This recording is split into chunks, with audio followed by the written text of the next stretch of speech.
Hi friends, అందరూ ఎలా ఉన్నారంటే ఈరోజు వీడియో వచ్చేసి ఈ బ్లౌజ్ని ఏ విధంగా స్టిచ్ చేయాలనేది చూపించబోతున్నానండి. ఇది వచ్చేసి ఒక సాదా జాకెట్ అనమాట. ఓకేనండి. దీన్ని ఎంత సింపుల్గా స్టిచ్ చేసుకోవచ్చు అనేది స్కిప్ చేయకుండా చివరి వరకు చూడండి. చాలా చాలా మెయిన్ పాయింట్స్ ఉంటాయి. ఓకేనండి. చూడండి, మెడపట్టి కూడా ఎంత చక్కగా ఈవెన్గా వచ్చిందో. ఇంకా హ్యాండ్ దగ్గర కానీ నడుము దగ్గర కానీ నేను వచ్చేసి హెమ్మింగ్ చేసేస్తానండి. నెక్ కూడాను చూసారు కదా, సైడ్ కుట్లు కూడా చాలా ఈవెన్గా వచ్చాయి కదా. కుట్టికి గ్యాప్ వచ్చేసి పాదం గ్యాప్ ఉంటుందండి. అది ఏ విధంగా అనేది కూడా నేను చూపించబోతున్నాను. చూడండి, సైడ్ కూడాను చంక దగ్గరగా ప్లస్ గుర్తు పర్ఫెక్ట్ వస్తుంది. సైడ్ కూడా ఏ విధమైన హెచ్చుతగులు రావండి. నా మెథడ్లో కనుక మీరు స్టిచ్ చేస్తారంటే దీని కటింగ్ వీడియో ఆల్రెడీ అప్లోడ్ చేస్తున్నట్టు కావాల్సిన వాళ్ళు చెక్ చేయండి. ఫస్ట్ వచ్చేసి బ్యాక్ పార్ట్కి నడుము పట్టిని స్టిచ్ చేస్తున్నానండి. ఇది 1 ఇంచ్ వెడల్పుతోటి స్ట్రైట్ పీస్ని కట్ చేసి పెట్టుకున్నాను అనమాట. ఈ విధంగా ఒరిజినల్ వైపుని పెట్టేసుకుని పాదం గ్యాప్ తోటి స్టిచ్ చేసుకుంటూ రావడమేనండి. ఓకేనండి. ఈ విధంగా పాదం గ్యాప్ అంటే పాదం గ్యాప్తోనే స్టిచ్ చేయాలండి. అంటే మనము కటింగ్ చేసేటప్పుడు మీరు నడుము పట్టి కుట్టుకోవడానికి పాదం గ్యాప్ వదిలిపెట్టుకున్నారా లేదా హాఫ్ ఇంచ్ వదిలిపెట్టుకున్నారా అనే దాని మీద ఉంటుందండి. నేను వచ్చేసి పావించి వదిలిపెట్టాను కాబట్టి నేను పాదం గ్యాప్ తోటి స్టిచ్ చేస్తున్నాను అనమాట. కంప్లీట్ అయిపోయింది కదా స్టిచ్ చేయడం. మళ్ళీ పైనుంచి ఒక అనకు కుట్టేసేసుకుంటున్నానండి. కింద వైపున నేను తీసుకున్న ఈ క్లాత్ వచ్చేసి 1 ఇంచ్ క్లాత్ వచ్చేసి కూర పాటు ఉన్న క్లాత్ కాబట్టి కింద వైపున ఏ విధమైన ఫోల్డ్ చేయాల్సిన అవసరం లేదండి. ఓకేనా. ఇప్పుడు చూడండి, బ్యాక్ సైడ్ వచ్చేసి రన్నాతో మార్క్ చేసుకొని ఉన్నాం కదా. బ్యాక్ సైడ్ వేసే డాట్లకి ఈ విధంగా ఫోల్డ్ చేసేసుకొని 1 ఇంచ్ హాఫ్ ఇంచ్కి మార్క్ చేసేసుకొని ఎంత పొడవైతే మనము రన్నతో మార్క్ చేసుకున్నామో అక్కడికి ఒక 2 కుట్లు వేసేస్తున్నానండి. చివరి వైపు వచ్చేసరికి రబ్బిచ్చేసాను. పై వైపున రబ్బి ఇవ్వలేదండి. రివర్స్ చేయడం వల్ల మనకు వచ్చేసి అక్కడ కుట్టు లాక్ అయిపోద్ది అనమాట. ఓకేనండి. అక్కడ దారం కట్ చేయకూడదండి. అది గుర్తుపెట్టుకోండి. ఏ విధంగా నేను స్టిచ్ చేస్తున్నాను అనేది గమనించుకోండి. కింద రబ్బిచ్చేసాను. ఇప్పుడు చూడండి, పై వైపుకి వచ్చిందా రివర్స్ చేసేసాను. రివర్స్ చేసేసి మళ్ళీ కుట్టడం స్టార్ట్ చేశాను. అంతే. పై వైపున వచ్చేసి నేను ఏ విధంగా రబ్బి ఇవ్వలేదు. నడుము దగ్గర రబ్బిస్తే సరిపోద్దండి. ఓకేనా. ఆ విధంగా బ్యాక్ పార్ట్ డాట్స్ కుట్టడం కంప్లీట్ అయిపోయింది. పక్కన పెట్టేశానండి. ఇప్పుడు వచ్చేసి ఫ్రంట్ పార్ట్ అండి. ఫ్రంట్ పార్ట్కి వచ్చేసి డాట్స్ కుడుతున్నాను. చూడండి, ఇది చిన్న సైజ్ బ్లౌజే కాబట్టి ఈ విధంగా ఫోల్డ్ చేసేసుకొని రన్నర్తో మార్క్ చేసుకున్నానండి. మీరు ఎట్లా ఫోల్డ్ చేసుకున్నారో అని డౌట్ రావచ్చు. రన్నర్తో మార్క్ చేసేసుకున్నాను. 2 ఇంచెస్ పొడవు పెట్టుకున్నానండి మెయిన్ డాటు. ఇక్కడ వచ్చేసి కింద వైపు నుంచి ఒక 2 ఇంచెస్కు మార్క్ చేసేసుకున్నాను. డాట్ పొడవు వచ్చేసి ఇక్కడ ఉక్స్ దగ్గర వేసే డాటు 2.5 ఇంచులు పొడవు పెట్టుకున్నానండి. ఈ విధంగా 2 కుట్లు వేసేసాను. అంటే డాట్స్ అంటే కంపల్సరీగా మనం చంక దగ్గర వేసేది కానీ మెయిన్ డాట్ కానివ్వండి, ఇవన్నీ కూడాను ఖచ్చితంగా 2 కుట్లు వేయాలండి. ఇంకా చంక దగ్గర వేసే డాట్కి వచ్చేసి నేను వచ్చేసి 1.5 ఇంచు పొడవు పెట్టానండి. ఏంది మెయిన్ డాట్ దగ్గర నుంచి అండి. మెయిన్ డాట్ నుంచి మనకి ఎంత గ్యాప్ ఉండాలంటే 1.5 ఇంచు చాలు. ఎందుకంటే ఇది చిన్న సైజు కాబట్టి అండి. 3 డాట్లు కంప్లీట్ అయిపోయింది కదా కుట్టుకోవడం. ఇప్పుడు వచ్చేసి షేప్ పట్టిని జాయిన్ చేసేస్తున్నాను. షేప్ పట్టిని జాయిన్ చేసేటప్పుడు హాఫ్ ఇంచ్ వెడల్పుతోటి కుట్టుకుంటూ రావాలి. మెయిన్ డాట్ని వచ్చేసి సైడ్కి ఫోల్డ్ చేయాలండి. మళ్ళీ పైనుంచి ఈ విధంగా అనకుట్టు వేసుకోవాలి. ఈ విధంగా అనకుట్టు ఇష్టం లేదన్న వాళ్ళు ఇంకో కుట్టు మనం ఇంతకు ఫస్ట్ కుట్టుకున్నట్టుగానే కుట్టేసుకుంటే సరిపోద్దండి. ఇక్కడ వచ్చేసి నేను మార్కర్తో మార్క్ చేసుకున్నాను కదా, అది వచ్చేసి ఆల్రెడీ రన్నర్తో మార్క్ చేసుకున్నటువంటి ఈ విధంగా వచ్చేసి ఈ డాట్ని 2 ఇంచులు పొడవు పెట్టేసుకొని ఈ విధంగా 2 కుట్లు కుట్టేసేసాను కదా. ఇంకొచ్చేసి కింద వైపు నుంచి ఒక 2 ఇంచులకి మార్క్ చేసేసుకుంటున్నాను. ఈ విధంగా ఫోల్డ్ చేసుకొని ఉక్సుల దగ్గర వేసే డాట్ వచ్చేసి ఒక 2.5 ఇంచులు అండి. 2.5 ఇంచులు పొడవు పెట్టేసుకొని ఈ విధంగా 2 కుట్లు కుట్టేసానండి. ఇంకా చంక దగ్గర వచ్చేసి రన్నర్తో మార్క్ చేసుకున్నాను కదా, అక్కడ నుంచి ఒక 2.5 ఇంచులు అంత పొడవు ఉండొచ్చండి. ఇక్కడ మార్క్ చేశాను కదా, అది వచ్చేసి అక్కడి నుంచి అంటే ఈక్వల్గా మనకు వచ్చేసి కరెక్ట్గా చంక వైపుకి చూడాలండి. ఏంటి, మనకు చంక వైపున వేసే డాట్ వచ్చేసి చంకకి ఈక్వల్గా రావాలన్నమాట. చంక దగ్గర క్లాత్ ఫోల్డ్ చేస్తే చక్కగా మనం మెయిన్ డాట్ని చూడాలన్నమాట. అది ఒకటేనండి. అది 2.5 ఇంచులు ఉంటుందా చంక వైపు నుంచి, లేదా 3 ఇంచులు కూడా ఉంటుందా అనే దాన్ని బట్టి, అది బ్లౌజ్ని బట్టి మారుతుంటుందండి. ఇది చిన్న సైజు కాబట్టి నాకు 2.5 ఉంది కాబట్టి చంక దగ్గర రన్నర్తో మార్క్ చేసుకున్న దగ్గర నుంచి నేను ఒక 2.5 ఇంచులు వచ్చిందనమాట నాకు. అంతేనండి. ఇంకో వైపున కూడా షేప్ పట్టిని జాయిన్ చేసేసాను. ఇప్పుడు వచ్చేసి ఈ విధంగా షోల్డర్స్ జాయిన్ చేసేస్తున్నానండి.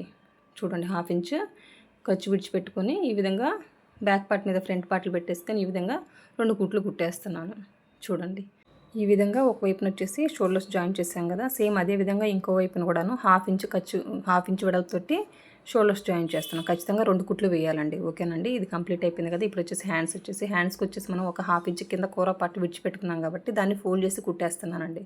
చూడండి, ఈ విధంగా ఫోల్డ్ చేసేసి ఒక కుట్టు కుట్టేస్తున్నాను. తర్వాత ఈ కుట్టి విప్పేసి నేను హెమ్మింగ్ చేసేసుకుంటానండి. ఆల్రెడీ మీరు చూసారు కదా స్టార్టింగ్లో. నేను ఈ విధంగా ఫస్ట్ ఒక కుట్టు కుట్టేసుకుంటున్నాను. ఓకేనా. అంటే ఇది చాలా తక్కువ చిన్న ముక్కు ఇచ్చారండి. అంటే 75 సెంటీమీటర్లలోనే నేను క్లాత్ని సర్ది కుట్టానన్నమాట ఈ బ్లౌజ్ని.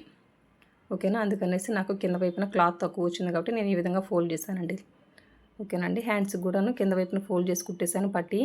ఇప్పుడు వచ్చేసి మనము హ్యాండ్స్ జాయిన్ చేసేద్దామండి. ఇప్పుడు వచ్చేసి ఏది ఫ్రంట్ అనేది ఈ విధంగా రన్నర్తో మార్క్ చేసుకున్నాను కాబట్టి అక్కడ వచ్చేసి మళ్ళీ ఒకసారి మార్క్ చేసి చూపిస్తున్నానండి మీకు. ఈ విధంగా షోల్డర్స్ దగ్గర నుంచి స్టార్ట్ చేసేసుకుని 1/2 ఇంచ్ వెడల్పుతోటి హ్యాండ్ జాయిన్ చేసుకుంటూ రావడమేనండి. చూసారు కదా, ఒకవైపున కంప్లీట్ అయిపోయిందా. మళ్ళీ ఇప్పుడు రివర్స్ చేసేసుకొని మళ్ళీ అదే కుట్టిన దాని మీద ఇంకో కుట్టుపడాలండి. అంటే హ్యాండ్ జాయిన్ చేసేటప్పుడు ఖచ్చితంగా 2 కుట్లు వేయాలండి. చూడండి, ఇంక ఈ చివరికి వచ్చేసరికి ఒక కుట్టే ఉంటుంది కాబట్టి ఒకవైపున మళ్ళీ రివర్స్ చేసేసి మనం షోల్డర్ దగ్గరికి వచ్చేసరికి ఎండ్ చేసేస్తాము. అంటే షోల్డర్ దగ్గర నుంచి కుట్టడం స్టార్ట్ చేస్తే మీకు కొత్త వాళ్ళకి ఈజీగా ఉంటుందనండి. ఓకేనండి. ఒక్కోసారి చంక దగ్గర క్లాత్ చిన్న మొక్క కదా, సరిపోకపోవచ్చు. ఈ ఇబ్బందులన్నీ లేకుండా ఉండాలంటే మనం షోల్డర్స్ దగ్గర నుంచి కుట్టడం స్టార్ట్ చేయాలండి. ఓకేనా. ఒకవైపున అయిపోయింది కదా, సేమ్ అదే విధంగా ఇంకో వైపున కూడా ఈ విధంగా 1/2 ఇంచ్ వెడల్పుతోటి కుట్టుకుంటూ రావడమేనండి. హ్యాండ్ వచ్చేసి జాయింట్ చేసుకుంటూ రావడమే. చూడండి, మీకు అర్థమవుతుందని అనుకుంటున్నానండి. చాలా నిదానంగానే చూపిస్తున్నాను. చూడండి, ఇప్పుడు ఒకవైపున 2 కుట్లు అయిపోయాయి కదా, ఇంకో వైపున వచ్చేసి ఒక కుట్టడం అయిపోవచ్చింది. మళ్ళీ రివర్స్ చేసేసి షోల్డర్ దగ్గరకు వచ్చేసి ఎండ్ చేసేస్తానండి. అంతే అండి. హ్యాండ్స్ జాయిన్ చేయడం అయితే చాలా సింపుల్. ఇది అయిపోయింది కదా, ఇప్పుడు వచ్చేసి నేను కుట్టే పద్ధతి వచ్చేసి ఎంత షేప్ పట్టి వరకు ఎంత క్లాత్ బ్యాక్ పార్ట్ మీద ఫ్రంట్ పార్ట్ పెట్టి ఏ విధమైన కొలతలు తీనండి. ఇక్కడ మార్క్ చేసుకుంటున్నాను ఏంటంటే ఫ్రంట్కి బ్యాక్కి రన్నర్తో మార్క్ చేసుకున్నాం కదా, అక్కడ వచ్చేసి మళ్ళీ మార్కింగ్ చేసేసుకొని బ్యాక్ పార్ట్ని తీసుకొచ్చి ఫ్రంట్ పార్ట్ని పెట్టేసి ఈ విధంగా కింద ఎంత ఎక్సెస్ ఉంది షేప్ పట్టి అనేది చూసుకుంటున్నానండి. చూసుకొని ఆ ఎక్సెస్ ఎంత ఉందనేది మార్క్ చేసేసుకుంటున్నాను. ఎందుకండి ఇదంటేను అప్పుడే మనకి సైడ్ హెచ్చు తగ్గులు రావు. ఈ షేప్ పట్టి కూడా ఎంత ఎక్సెస్ ఉందనేది ఫోల్డ్ చేసి వచ్చండి. చాలా ఈజీగా ఉంటుందండి ఈ పద్ధతి. చూడండి, ఉక్సులు పట్టిని తీసుకొచ్చేసి ఫ్రంట్ ఎంత పొడవు అనేది కూడా మార్క్ చేసేసుకొని ఇప్పుడు ఈ క్లాత్ని ఫోల్డ్ చేసేసుకున్నాను. ఇప్పుడు మీరు సైడ్ జాయిన్ చేసేటప్పుడు వచ్చేసి ఏ విధంగా హెచ్చు తగ్గులు రావు, చంక దగ్గర కూడా ప్లస్ గుర్తు పర్ఫెక్ట్గా ఉంటుందండి. అందుకోసం అనమాట ఇది. ఓకేనా. మీరు చంక దగ్గర వచ్చేసి ఫ్రంట్కి బ్యాక్ ఏ విధంగా మార్క్ చేసుకున్నారని మీకు డౌట్ రావచ్చు. అది వచ్చేసి నేను కటింగ్ వీడియోలోనే ఉంటుందండి. రన్నర్తో మార్క్ చేసేసుకుంటాను ఇవన్నీ కూడాను. ఒకవైపున కుట్టాను కదా, సేమ్ అదే విధంగా ఇంకో వైపున కూడా ఫ్రంట్ వైపున మార్క్ చేసేసుకుని ఈ విధంగా కింద వైపున ఈ షేప్ పట్టి క్లాత్ ఎక్సెస్ క్లాత్ అంతటిని కూడా ఫోల్డ్ చేసి కుట్టేస్తున్నానండి. చూడండి, ఫోల్డ్ చేసి కుట్టేశాను. ఒకవైపున మళ్ళీ పై వైపుకి కూడాను ఈ క్లాత్ని వచ్చేసి ఫోల్డ్ చేసేస్తున్నాను అనమాట. చూడండి, ఇప్పుడు వచ్చేసి ఫ్రంట్ పార్ట్కి ఆల్రెడీ రన్నర్తో మార్క్ చేసుకున్నాం కదా, ఇప్పుడు వచ్చేసి మనము షేప్ పట్టికి మార్కింగ్ లేదు కాబట్టి ఇక్కడ చూడండి స్ట్రైట్గా నేను క్రాస్గా తీసాను కాబట్టి మళ్ళీ ఇంకోసారి చెక్ చేసుకుంటున్నానండి. ఈ విధంగా స్ట్రైట్గా పైనుంచి షేప్ పట్టి వరకు కూడాను చూసుకొని ఎంత నడుము కొలత అండి ఇది 6:30 అనమాట. 6:30 మార్క్ చేసేసుకొని ముందు వైపున ఎక్సెస్ క్లాత్ అండి, ముందు వైపున ఉన్న ఎక్సెస్ క్లాత్ని కట్ చేసేసాను అనమాట. సేమ్ అదే విధంగా ఇక్కడ కూడాను ఇంకో వైపున కూడాను ఈ విధంగా స్ట్రైట్గా మార్క్ చేసేసుకొని 6:30 మార్క్ చేసుకొని ఈ ఫ్రంట్ వైపు ఉన్న షేప్ పట్టి క్లాత్ వరకే కట్ చేయాలండి. గమనిస్తున్నారు కదా, షేప్ పట్టి క్లాత్ వరకే కట్ చేసేస్తే మనకి ఎంత నడుము కొలతో అంతే వస్తుంది. బ్యాక్ పార్ట్కి ఆల్రెడీ రన్నర్తో మార్క్ చేసుకున్నాం కాబట్టి ఇంకా దాన్ని మనం కూల్చుకోవాల్సిన అవసరమే లేదు. ఒక ఫ్రంట్ పార్ట్కి వచ్చేసరికి షేప్ పట్టికి కొలత మార్కింగ్ లేదు కాబట్టి ఈ విధంగా స్ట్రైట్గా ఒక లైన్ డ్రా చేసేసుకొని నడుము కొలత కొలిచేసుకోవడమేనండి. ఇప్పుడు వచ్చేసి ఉక్సులు పట్టి కాజా పట్టి కోసం క్లాత్ని తీసుకుంటున్నానండి. చూడండి, ఈ విధంగా క్లాత్ని తీసేసుకొని ఫస్ట్ వచ్చేసి మనము ఉక్సులు పట్టి కానీ కాజా పట్టి, చూడండి కాజా పట్టిని కుట్టేస్తున్నాను. కాజా పట్టికి వచ్చేసి ఈ విధంగా లోపల వైపున పెట్టేసుకొని ఒక పాదం గ్యాప్ తోటి కుట్టుకుంటూ రావాలండి. ఇప్పుడు ఇది అయిపోయింది కదా, పై వైపుకి మళ్ళీ ఇచ్చేసుకొని చూడండి ఏ విధంగా ఫోల్డ్ చేస్తాననేసి. కింద వైపున ఫస్ట్ ఈ విధంగా ఫోల్డ్ చేసేసుకొని ఒక కుట్టుకుంటూ రావాలండి. చూడండి ఏ విధంగా ఫోల్డ్ చేసి కుడుతున్నాననేది చూడండి. ఈ విధంగా ఒక కుట్టేసాం కదా, మళ్ళీ పాదం గ్యాప్ తోటి ఇంకో కుట్టుకుంటూ రావాలి. కింద వైపున వచ్చేసి గ్యాప్ ఉంటుంది కదండి, అది కూడా నేను క్లోజ్ చేసేస్తున్నాను అనమాట.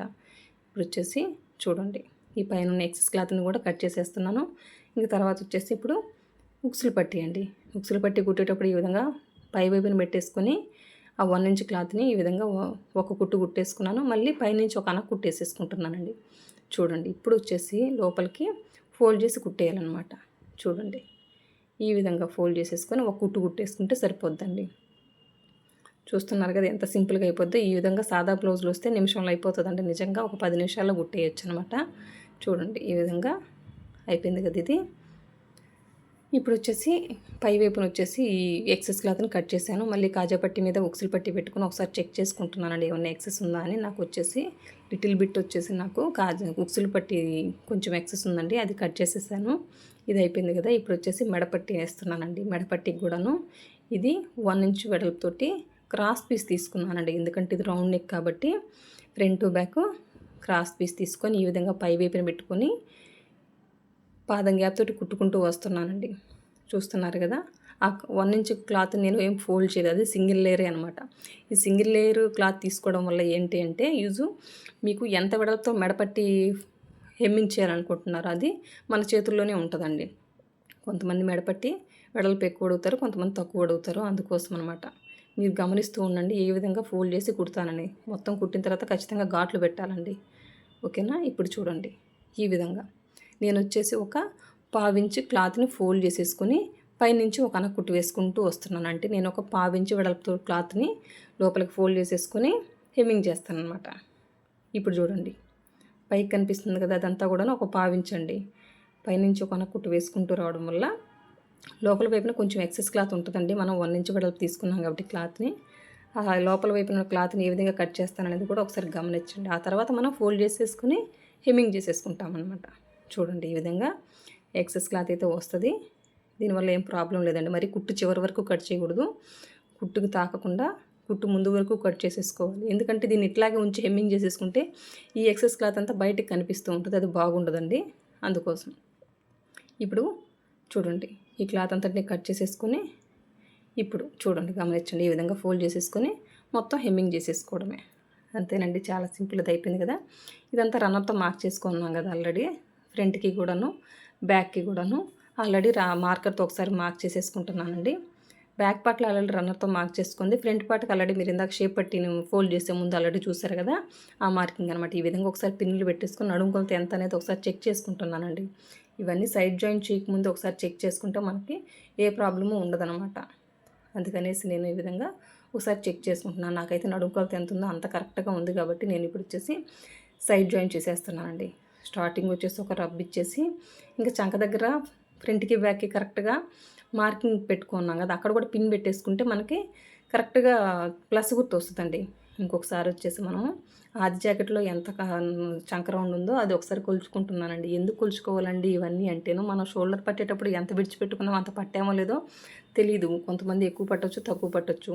చంక దగ్గర వేసే డాటు 1/4 ఇంచ్ వెడల్పుతోనే పట్టారా లేదనేది కూడా కొంతమంది మిస్టేక్ చేస్తారు కదా. అందుకనేసి ముందే ఇవన్నీ చెక్ చేసుకుంటే మనకి సైడ్ జాయింట్స్ చేసేటప్పుడు ఈజీగా ఉంటుందండి. ఇంకా హ్యాండ్ లూజ్ ఎంత అయితే ఉందో అంత మార్క్ చేసేసుకొని ఒక కుట్టు కుట్టాను కదా, సేమ్ అదే విధంగా పాదం గ్యాప్ తోటి ఇంకో కుట్టు కుట్టేస్తున్నాను. అట్లాగే 3 లేదా 4 కుట్లు ఖచ్చితంగా వేయాలండి. ఇప్పుడు వచ్చేసి సైడ్ ఉన్న ఎక్సెస్ క్లాత్ అంతటిని కూడాను కట్ చేసేస్తున్నానండి. సైడ్ జాయిన్ చేయడం కూడాను చాలా అంటే చాలా ఈజీగా అనిపిస్తుందండి. నా మెథడ్లో కనుక మీరు ఫాలో అయ్యారంటే ఏ ఇబ్బంది అనిపించదు అనమాట. ఇంత సింపుల్ అని అనిపిస్తుంది. ఇన్ని రోజులు ఎంత కష్టపడ్డాము అని మీరే అంటారండి. నా పద్ధతిలో కనుక ఒకసారి మీరు సైడ్ జాయిన్ చేసి చూడండి. బ్లౌజ్కి ఒకవైపున ఏ విధంగా హ్యాండ్ చంక రౌండ్ కొలుచుకున్నామో సేమ్ అదే విధంగా ఇంకో వైపున కూడా కొలుచుకున్నాను. ఇప్పుడు వచ్చేసి ఇక్కడ మళ్ళీ హ్యాండ్ లూజ్ మార్క్ చేసేసుకొని స్ట్రైట్గా ఒక లైన్ డ్రా చేసేసుకుంటున్నాను. చూడండి ఒకసారి హ్యాండ్ లూజ్ మార్క్ చేసేసుకొని ఒక లైన్ డ్రా చేసేసుకుంటున్నాను. ఆ విధంగా ఇంకా పక్కన కూడా ఒక రెండు కుట్లు వేసేస్తే సరిపోద్దండి. అంతేనండి. చూసారు కదా, మీరే చూసారు కదండి స్టార్టింగ్లో బ్లౌజ్ ఎంత పర్ఫెక్ట్గా వచ్చిందో. నా మెథడ్లో స్టిచ్ చేయడం వల్ల ఈజీగా అనిపిస్తుందండి మెయిన్. అందుకని నేను పదే పదే చెప్తున్నాను. మెడపట్టి వేసేది విధానంలో కానివ్వండి, సైడ్ కుట్లు కుట్టేటప్పుడు కానివ్వండి, చంక దగ్గర ప్లస్ గుర్తు కానివ్వండి, సైడ్ హెచ్చు తగ్గులు రాకుండా పర్ఫెక్ట్గా రావడం, ఇవన్నీ కూడాను నా మెథడ్లో కనుక మీరు కనుక ఫాలో అయితే అప్పుడు మీకు కరెక్ట్గా తెలుస్తుందండి. చూడండి చంక దగ్గర ప్లస్ గుర్తు పర్ఫెక్ట్గా వస్తుంది కదా, వచ్చేసింది ఇక్కడ. ఒకసారి నేను వచ్చేసి మళ్ళీ ఇంకోసారి చెక్ చేసుకుంటున్నానండి. అంటే ఆది బ్లౌజ్లో ఎంత నడుము కొలుతుందో అంత కరెక్ట్గా వచ్చిందా లేదా అని. నాకైతే కరెక్ట్గా వచ్చిందండి. అంతేనండి. నా వీడియో కనుక నచ్చినట్లయితే లైక్ చేయండి, షేర్ చేయండి, సబ్స్క్రైబ్ చేయండి. థ్యాంక్ యూ అండి. Thank you for watching. నా వీడియోని నలుగురికి షేర్ చేయండి. నన్ను ఎంకరేజ్ చేసిన వాళ్ళు అవుతారు.